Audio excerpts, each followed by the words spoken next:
ভাই, আমার পিছনটা যেভাবে অন্ধকার দেখতে পাচ্ছেন না, এই বাংলাদেশেও তেমনই অন্ধকার ধেয়ে আসছে। আবারও হেজবুত তাহদের ইমামের ভবিষ্যৎবাণী বাস্তবে প্রমাণ হলো।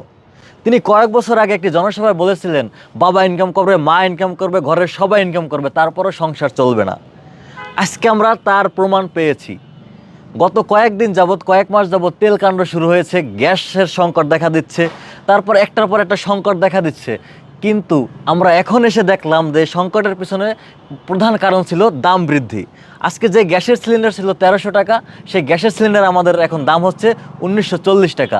ডিজেলের দাম বাড়লো, অকটেনের দাম বাড়লো, সকল তেলের দাম বৃদ্ধি পেল।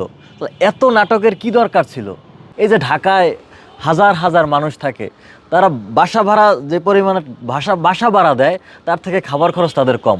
আজকে তারা অধিকাংশ গ্যাসের উপরে নির্ভরশীল। এই যে দেখেন, আজকে গ্যাসের সিলিন্ডারের দাম বাড়ছে, কিন্তু তাদের তো বেতন বাড়ে নাই। তাহলে কত কত আর আপনারা এই অন্যায়ের ভিতরে থাকবেন? কত আর এই জুলুম আপনারা সইবেন? এখান থেকে বের হবেন না? নাকি বের হইতে মন চায় না? হেজবুত হয়তো বারবার আপনাদেরকে এই সংকটের কথাই বলে আসছে, যে এই সংকট থেকে বের হবার কথাই বলে আসছে। এই সংকট থেকে বের হওয়ার মূল মন্ত্রই হচ্ছে তৌহিদ, লা ইলাহা ইল্লাল্লাহ, অর্থাৎ আল্লাহর হুকুম ছাড়া কারো হুকুম মানবো না। আপনারা যদি আল্লাহর হুকুম মানতেন, আমরা যদি আল্লাহর হুকুমের উপর আজকে থাকতাম, তাহলে আমাদের এই সংকট থাকতো না। আজকে দেখেন, তেল সম্পদ, গ্যাস সম্পদ অধিকাংশ মুসলমানদের পায়ের নিচে। তারপর মুসলমান কেন তেলের জন্য হাহাকার করছে? আজকে এমন একটা সামনে সময় আসতেছে, পকেটে টাকা থাকবে কিন্তু আপনি পণ্য পাবেন না। কারণ আজকে বাংলাদেশ উৎপাদনশীল না, উৎপাদন নির্ভর না, তারা হচ্ছেন আমদানি নির্ভর। 50 বছর আগে বাংলাদেশ উৎপাদনশীল ছিল, তখন ইলিশ মাছের কেজি আমরা 100 টাকা করে ইলিশ মাছের কেজি খেয়েছি, 20 টাকা চালের কেজি খেয়েছি, ডালের কেজি খেয়েছি 30 টাকা। পাঙ্গাস মাছ যেটা এখন দেখতেছেন 150 টাকা 200 টাকা, তখন মানুষ খাইতো না, 40 টাকা 30 টাকা কেজি তো খাইছি। তাহলে এখন সেই সেই দেশ তো আছে এখনও, সেই জিনিসপত্র তো এখনও আছে। তাহলে সংকট কেন দিন দিন বাড়ছে? কাজেই এখনও সময় আছে। এই মানবরচিত বিধানকে আপনারা বাদ দিয়ে আল্লাহর হুকুমের দিকে প্রত্যাবর্তন করেন। এখন বলতে পারেন, সে আল্লাহর হুকুম কোথায়? সে আল্লাহর হুকুম আল্লাহ কোরআনে দিয়েছেন।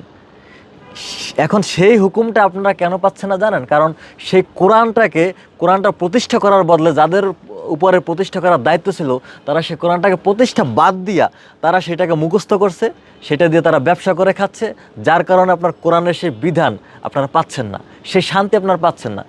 সেই কোরআনের যে প্রকৃত রূপ, কোরআনের যে আদি রূপ, যে রূপ আল্লাহ রসুল দিয়ে গেছিলেন, যে রূপ আল্লাহ রসুল দিয়ে শান্তির প্রতিষ্ঠা করেছিলেন, সেই রূপ আবার হেজবুত তৌহিদ ফিরিয়ে নিয়ে এসেছে। এবং হেজবুত তৌহিদের ইমাম সারা বিশ্ববাসীকে, পুরো দেশের মানুষকে আবার আহ্বান করছে, আপনারা আসেন, এই তৌহিদের উপর ঐক্যবদ্ধ হন।